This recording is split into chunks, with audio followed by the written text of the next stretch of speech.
はい、どうも文化人です。私は26歳低収入自閉症スペクトラムでも工夫しながら奨学金400万円を5年で返済して週休4日を手に入れた人です。今回はそんな私の2025年4月の家計簿資産額を公開していきたいと思います。総資産1000万円の道を皆さんと一緒に歩んでいけたらと思っています。はい、というわけで、今回の、2025年4月の収支全体をざっくり見ていきましょう。こちらが2025年4月の収支一覧です。今月は投資貯金合わせて12万6882円の黒字でした。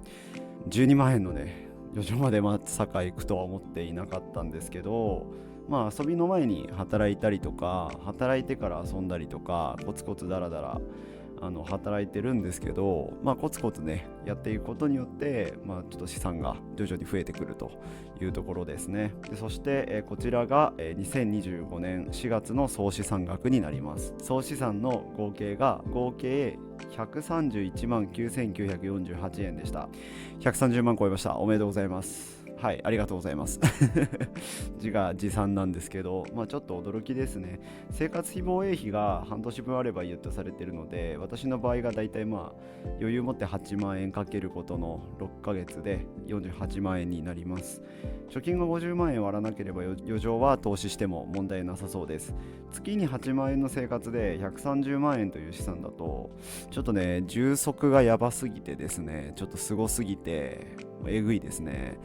いやーありがたいですね。なんか生活費の16ヶ月分の資産なので、1年半何もしなくても幸せで生きていられるよということで、でも1年半何もしなかったら逆にしんどいので、このぐらいのなんていうかゆるーくねやっていくことによって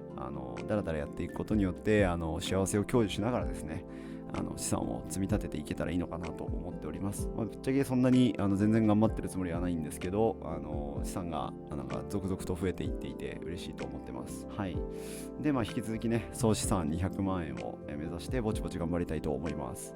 では、詳しく支出をカテゴリーごとに見ていきましょう。まず固定費、水道光熱費、通信費を見ていきます。合計で3万3873円でした。で3月から前回の動画でもお伝えしたんですけど、電気会社をオクトパスエナジーさんからタダ電さんに変えたんですね。3月利用分が電気代0円だったので、4月請求分からは電気代の支払いがないはずです。2025年の4月の家計簿資産公開ではまだカ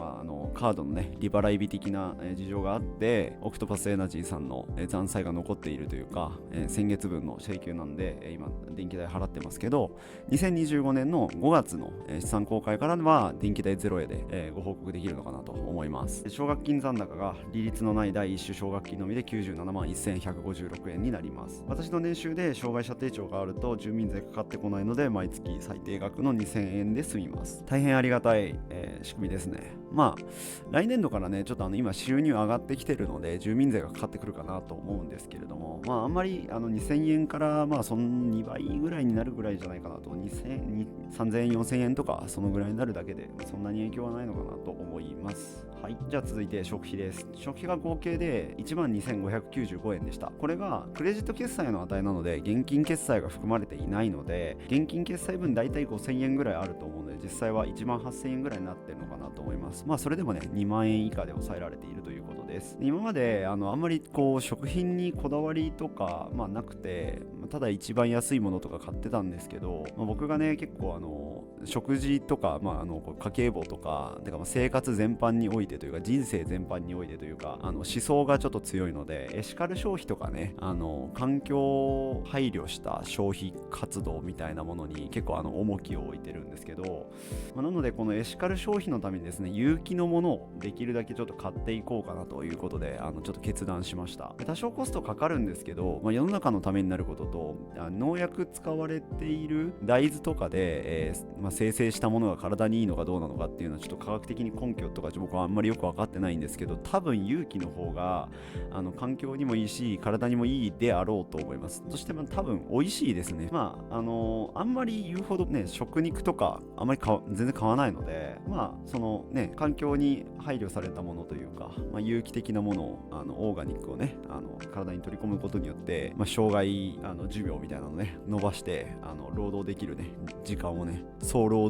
総労働時間をね、増やしていくことによって人生を楽しんでいこうぜというスタイルでやっております。はい。で、具体的に先月までヨーグルト買ってたんですけど、普通に牛乳で作られたというか、なんかすごい多分安いというか劣悪な環境の牛を引っ叩いて作ったヨーグルトとか買ってたんですけど、友人とですね行ったカフェで豆乳ヨーグルトの作り方を教えてもらったんですね。なんか豆腐も作れる有機豆乳っていうものに R1 ヨーグルトっていうものを入れてですね、豆乳ヨーグルトを、冷蔵庫のね隣に置いておくと2日3日ぐらいでできるよっていうことを教えてもらいました。なので今もう豆乳ヨーグルトも自分で作ってて、基本的にもう豆乳ヨーグルト自分で作ったものを朝食べるという風にしています。で、一人で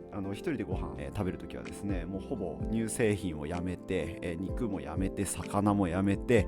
卵だけは取るという、状況になっております。だいぶ変態ですけどね。このあんこソイラテとかもですね日常的に作ってるぞという動画を過去に出しましたけれども、あんこに豆乳入れて混ぜるだけなんですけど、これは私非常に好きで、このあんこソイラテの、ソイもですね有機豆乳を使って、であんこもですね、市販じゃなくて自分でですね天才糖と、小豆を使ってですね炊こうというふうに思いました。手間をかけることっていうのは、時間はかかるんですけど、僕は結構時間余りがちな人間なので、人生をねそういう手間でいうものをあえてかけていくことによって楽しんでいこうという次第でございます。で、そしてですね障害者手帳で体育館のちょっとジムに通うようになりまして、体育館のですね、ジムで筋トレを、ちょっとするようになったんですけれども、帰りにねシャワーを浴びて帰るようにしました。でそうすることによって、無料で筋トレもできるし、家でお風呂入らなくて良いという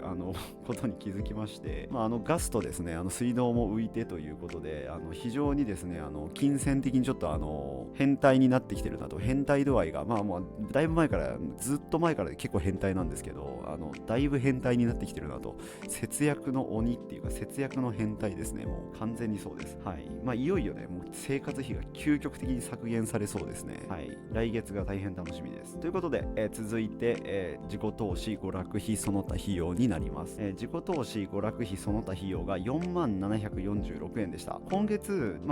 出金が多いんですけれども、手元に現段階で7000円ぐらい残ってるので、実際3万3000円ぐらい、4万746円のうち手元に現金7000円残ってますので、実質は3万3000円ぐらいだと思います。はい。体育館のねジムに通うためのちょっとリュック買ったりとか、ワイヤレスイヤホンとかを買ったりしたんですけれども、安いね自己投資には惜しまないつもりなので、今後リターンは返ってくることをちょっと見越して払いました。で収入をちょっとね向上させようっていうちょっとモチベーションもね上げていこうかなと思って、低収入とか言いながら結構稼いでんじゃねえかって言われたらちょっと何とも言えないんですけど、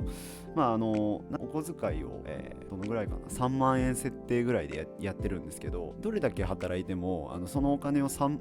投資に突っ込んじゃうので、あんまり働くメリットがなくて休みがちっていうかダラダラしがちだったんですけど、その余剰生産分っていうかね